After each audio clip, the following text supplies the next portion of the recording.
O apóstolo Paulo, escrevendo a Timóteo, ele diz, para que se eu tardar, fique sabendo ou fique ciente de como você deve proceder na casa de Deus, que é a igreja do Deus vivo, coluna e baluarte da verdade. Timóteo, você tem um proceder na casa de Deus. E um proceder autêntico de um verdadeiro cristão, de um verdadeiro filho de Deus, de um verdadeiro evangelista de Deus. Porque a igreja é a coluna e baluarte da verdade. E nós cremos que a igreja é um corpo com muitos membros, chamado de todas as nações, tribo, língua e povos. Em Cristo, nós somos uma nova criação.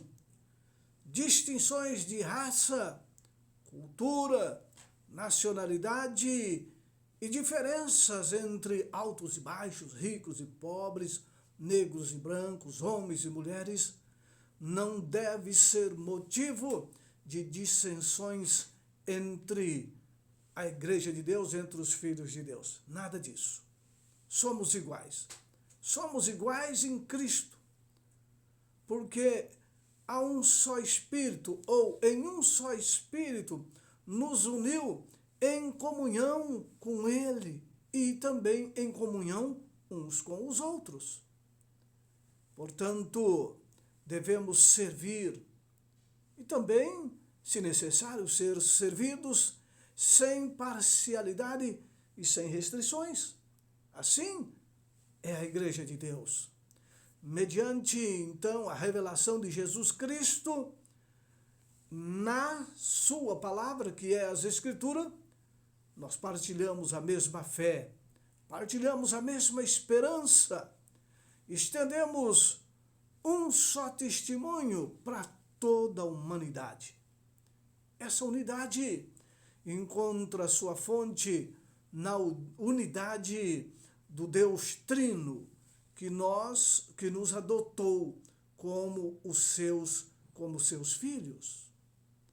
Quando nós olhamos Jesus, no final do seu ministério, já bem próximo de subir ao céu, ele, preocupado com os seus discípulos, preocupado com a sua igreja que ele tinha instaurado aqui na terra. Lá em João 17,4 ele diz, eu te glorifiquei na terra, consumando a obra que me confiaste para fazer.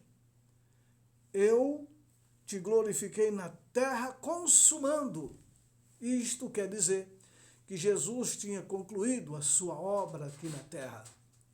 Mas, mesmo na conclusão da sua obra, Jesus estava sentindo agonia quanto à condição dos seus discípulos. Mesmo naquela tardinha que antecedia a sua morte, o coração de Jesus batia forte com relação aos seus discípulos. A igreja que ele tinha instaurado através destes discípulos, a partir dele, Cristo Jesus, e eles agora seria a sua igreja. Como eles comportariam? Jesus estava preocupado. Sabe por que Jesus estava preocupado? Porque havia inveja. E a inveja levou aqueles discípulos a discussões quanto a quem seria ou deveria receber a mais elevada posição no reino de Cristo. Eles esperavam Jesus estabelecer o seu reino aqui. Quem será o maior no reino de Cristo? E então, Jesus já tinha feito explanação de como a humildade devia representar a substância básica do seu reino. E ele já tinha explicado que os seus verdadeiros seguidores deveriam ser servos, deveriam oferecer-se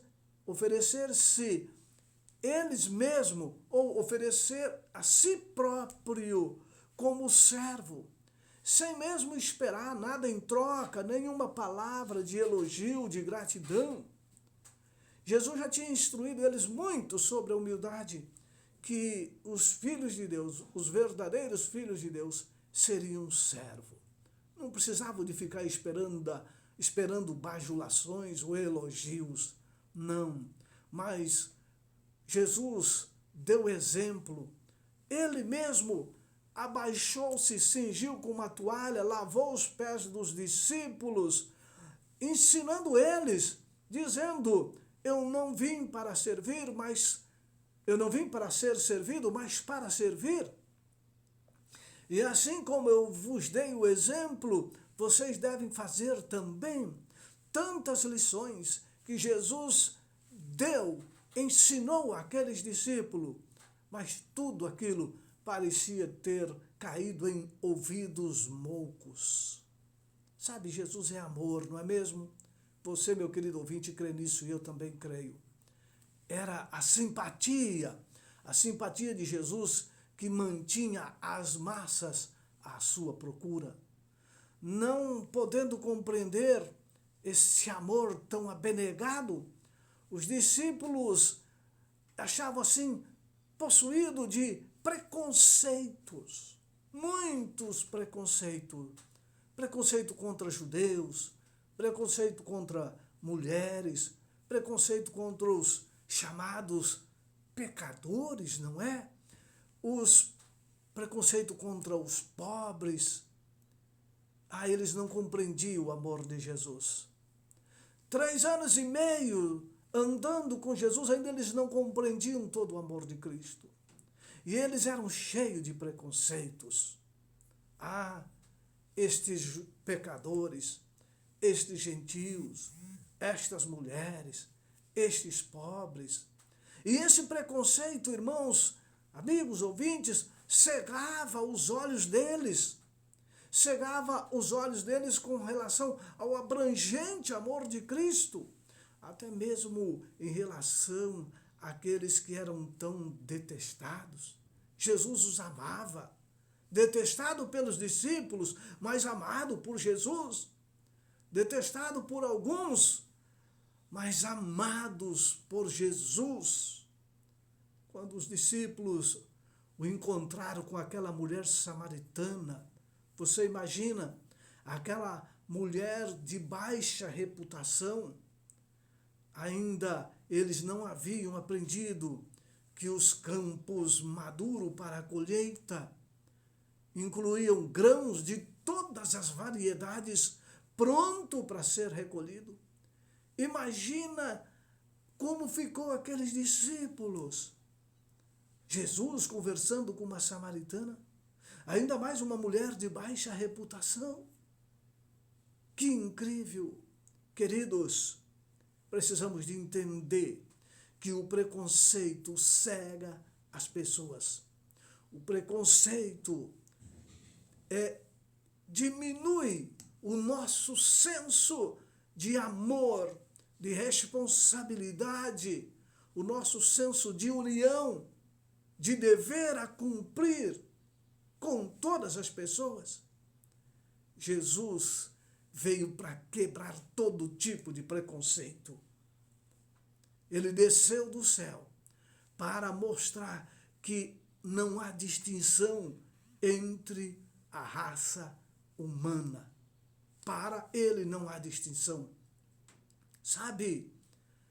Mas a opinião de Cristo, a opinião de amar, a opinião de servo, de servir, não podia ser modificado pela tradição dos judeus. Não. A opinião de Jesus não podia ser modificada pelos conceitos populares. A opinião de Jesus não podia ser mudada pelo controle da família, dos reis, dos governantes. O preconceito de Jesus, ou melhor, a opinião de Cristo não pode ser mudada por um governante, por um líder religioso. A opinião de Jesus não pode ser mudada por uma autoridade eclesiástica, por uma igreja, por um Estado. A opinião de Jesus é a opinião do céu. Não pode ser mudada, não pode ser modificada. Há ideias por aí que a tradição substitui a Bíblia Sagrada. E em muitos conceitos religiosos aceitam essa declaração de que a tradição supera a palavra de Deus, porque a tradição vem antes da palavra de Deus. A igreja vem antes da palavra de Deus. Ah, meu querido ouvinte, a opinião de Cristo não pode ser modificada pela tradição, pelos conceitos populares, pelo controle da família, controle de reis, imperadores ou denominações eclesiásticas. O irrepreensível amor de Cristo atingiu as profundezas e resgatou a humanidade sofredora. Tal amor que os tornaria distinto em relação ao público indiferente seria a evidência de quem eram os verdadeiros discípulos dele. A opinião de Jesus não poderia ser mudada diante do seu grande amor. Nada de que os discípulos pensassem ou quisessem fazer poderiam mudar a opinião de amar pecadores, de levar salvação através da sua palavra, da sua verdade. O mundo seria eternamente capaz de distinguir os genuínos cristãos, não por causa da sua profissão de fé, mas pela relação neles do amor de Cristo. O mundo é capaz de distinguir o verdadeiro cristão, não pelo nome de uma igreja, não pela placa de uma igreja.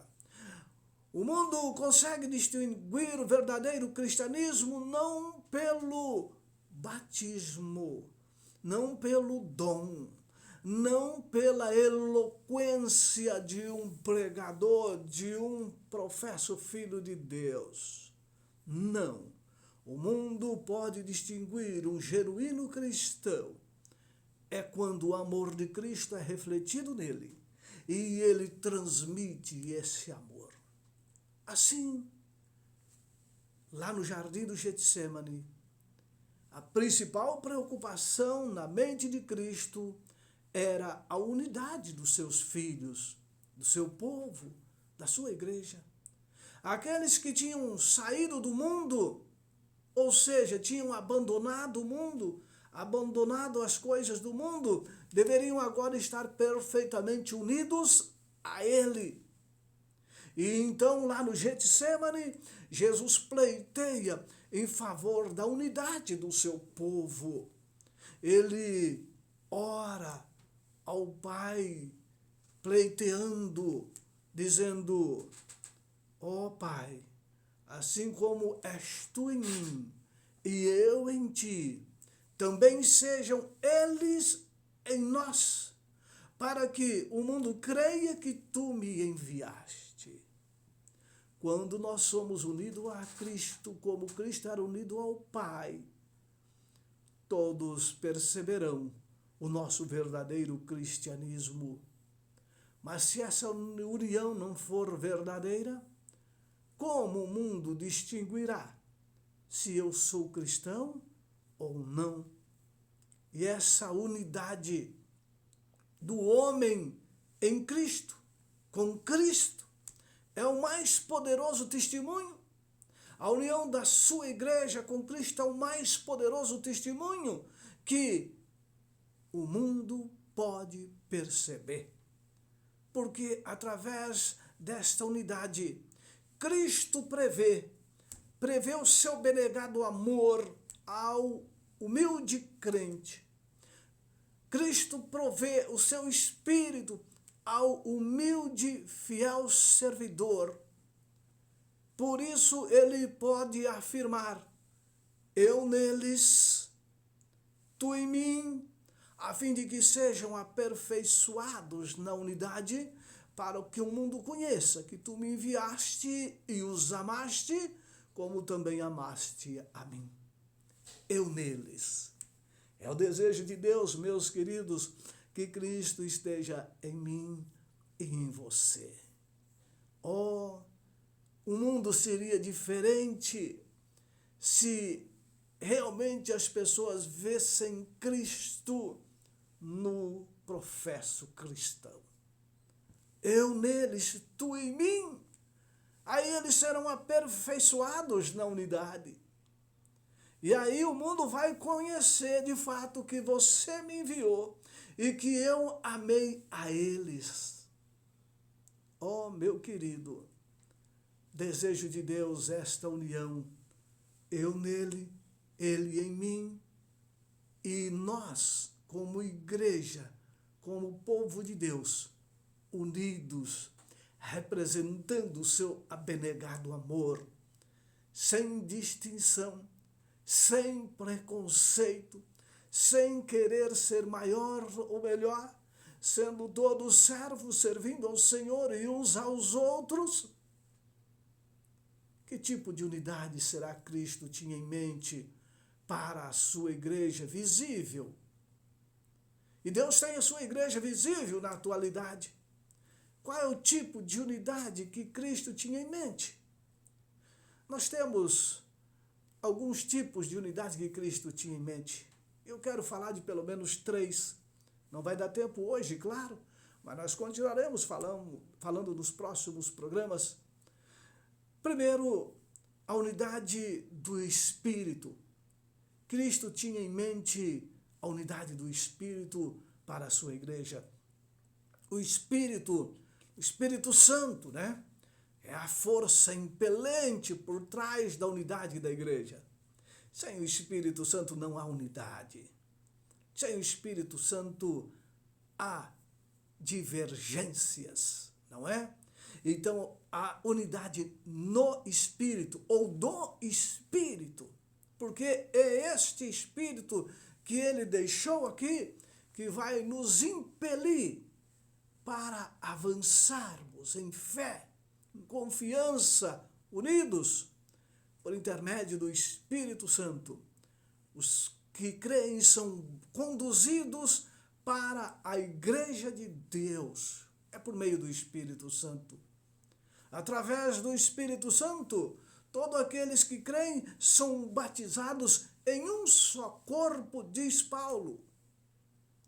Esses membros batizados devem possuir uma unidade que Paulo descreve como a unidade do Espírito. Em Efésios 4:3, Paulo fala disso.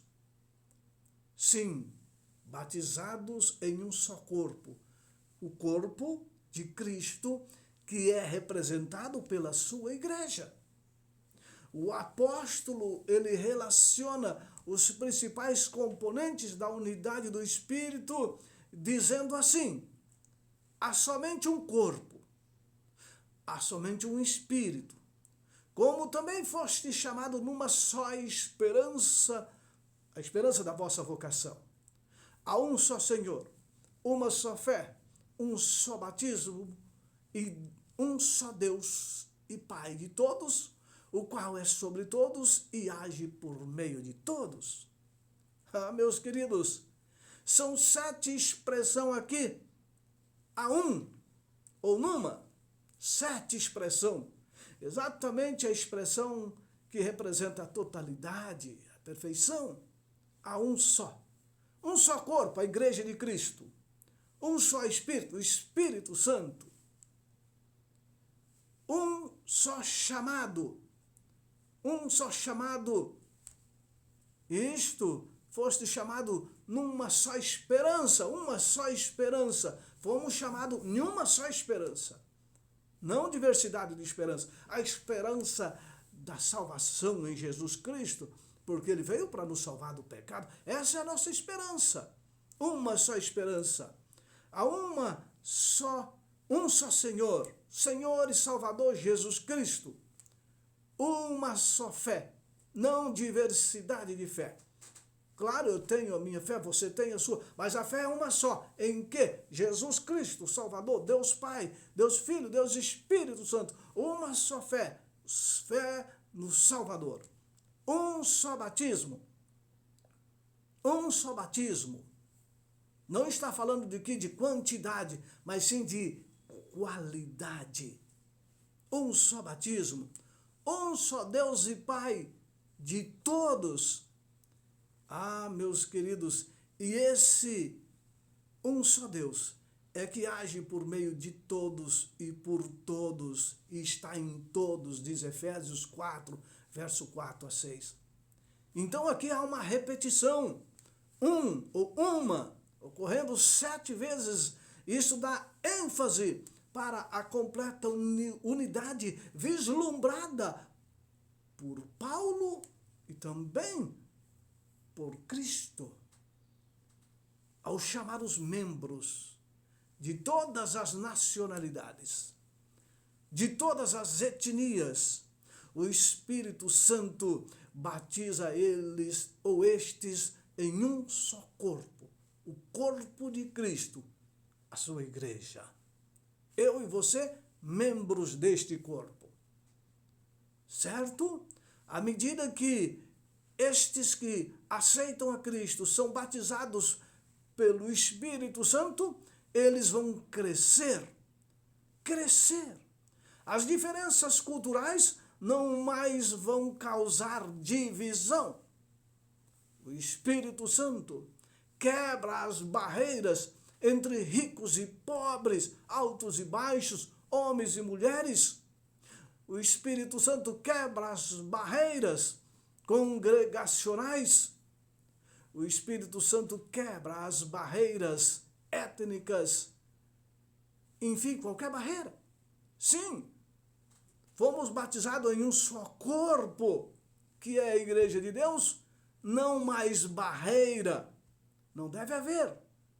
Eu e você fomos batizados no corpo de Cristo. Você foi batizado, não é, meu querido? Não deve haver mais barreira. Então nós devemos compreender que à vista de Deus somos todos iguais. E Ele quer, ou melhor, Ele mantém estima uns pelos outros. Deus, eu e você também devemos manter estima. Não deve haver barreiras entre os que creem em Cristo, os que foram batizados em Cristo Jesus, porque fomos batizados em um só corpo. As barreiras devem ser quebradas, devem ser postas de lado. Claro que pelo poder do Espírito Santo. E essa unidade, ela funciona ao nível de corporação. E significa que todas as igrejas locais ou mundiais, ou no mundo, espalhado pelo mundo, elas são iguais. Mesmo que algumas sejam mais bonitas, maiores, com milhares de membros ou com 2, 3 membros. Mesmo que elas recebam mais fundos para o evangelismo, para a obra, mesmo que ela tenha aparentemente melhores pregadores, missionários, mesmo que ela receba programação diferenciada, não importa, sabe? Significa que todas as igrejas devem ser iguais. Iguais. Não deve haver hierarquia. Habitantes locais, habitantes mundiais, homens de toda tribo, nação, raça, povos, a igreja de Deus deve ser igual em todos os aspectos. Quer seja uma luxuosa construção, quer seja uma congregação debaixo de uma árvore. Todos são iguais. Porque a igreja aqui não consiste no templo de pedra, de concreto, de cimento. O templo são os filhos de Deus. Templo do Espírito Santo, morada do Espírito Santo. Então a igreja unificada, ela possui uma esperança, a bendita esperança da salvação, que será concretizada na manifestação da glória do nosso grande Deus e Salvador Jesus Cristo. A igreja unificada numa só esperança. Essa esperança é a fonte de alegria e paz para todos aqueles que nele crê. A esperança, ela provê motivação para mantermos unificados. A esperança conduz à transformação, à motivação. E quando nós cremos, nós buscamos o poder do Espírito Santo para sermos purificados, assim como Cristo é puro. Sabe, amados, através desta fé comum, ou seja, a fé de todos os crentes, por isso chamamos de fé comum, fé de todos os crentes no mesmo Deus, no mesmo Senhor e Salvador. Essa fé é a fé pessoal, minha, sua, fé no sacrifício expiatório de Jesus Cristo. E essa fé comum é que nos torna parte do corpo de Cristo. O batismo único, que simboliza a morte e a ressurreição de Cristo, de Romanos 6, verso 3 a 6, expressa perfeitamente esta fé, testemunhando da união com o corpo de Cristo. Todos foram batizados. Você crê? Você é batizado. Em nome do Pai, do Filho e do Espírito Santo. Por imersão. Assim você passa a fazer parte do corpo de Cristo. E esta fé comum, ela é que vai nos motivar a crescermos, a permanecermos unidos. E as Escrituras, meus queridos, ensina que existe um só Espírito, um só Senhor, um só Deus e Pai. É isto. Todos os aspectos da unidade da igreja encontram o seu fundamento na unidade da Trindade divina. Isto. Ora, os dons são diversos, mas o Espírito é o mesmo. Há também diversidade de serviço, mas o Senhor é o mesmo. Há diversidade nas realizações, mas o mesmo Deus é quem opera tudo em todos. Percebeu? Portanto, precisamos de experimentar esta unidade, meus queridos. Pelo poder do Espírito Santo, nós podemos experimentar esta unidade. Na unidade não há julgamento. Na unidade não há discussão. Não há rachas. Não há maior e nem menor. Não há negros e brancos, pobres e ricos. E a igreja de Deus aqui nesse mundo, ela deve, quando aceita a Cristo como seu Salvador, Deus o enche de poder. Meu querido, se eu ainda vivo na minha igreja, buscando divisões, criando divisões, me achando maior ou melhor, porque eu tenho um cargo de aparente maior, um cargo, uma função.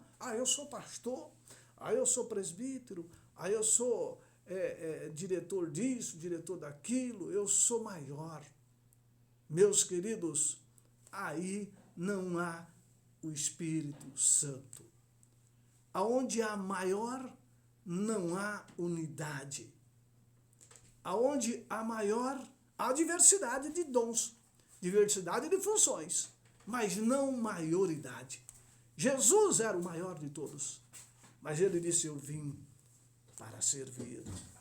A igreja de Deus foi estabelecida aqui nessa terra para servir, não havendo ninguém maior, mas unido no mesmo Espírito, no mesmo Deus e Pai de todos nós. Amém?